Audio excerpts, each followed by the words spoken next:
বিশ্বাস করেন কিয়ামতের আগে একদিন এক রাতের মধ্যে এই কোরআনের সব পাতাগুলো আল্লাহ তুলে নেবেন আসমানে।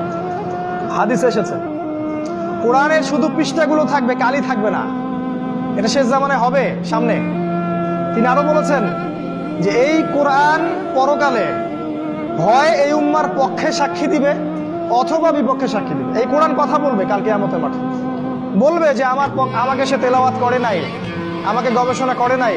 আল্লাহ এই কোরআন নিয়ে তারা হেদায়েত খোঁজেনি, তারা অন্য জায়গায় হেদায়েত খুঁজেছে।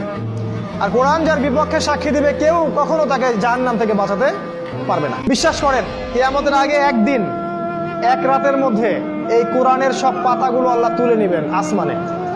হাদিসে এসেছে কোরআনের শুধু পৃষ্ঠাগুলো থাকবে, কালি থাকবে না।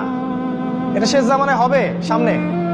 তিনি আরো বলেছেন যে এই কোরআন পরকালে হয় এই উম্মার পক্ষে সাক্ষী দিবে অথবা বিপক্ষে সাক্ষী দিবে। এই কোরআন কথা বলবে কাল কিয়ামতের মাঠে, বলবে যে আমাকে সে তেলাওয়াত করে নাই, আমাকে গবেষণা করে নাই। আল্লাহ এই কোরআন নিয়ে তারা হেদায়েত খোঁজেনি, তারা অন্য জায়গায় হেদায়েত খুঁজেছে। আর কোরআন যার বিপক্ষে সাক্ষী দিবে কেউ কখনো তাকে জাহান্নাম থেকে বাঁচাতে পারবে না।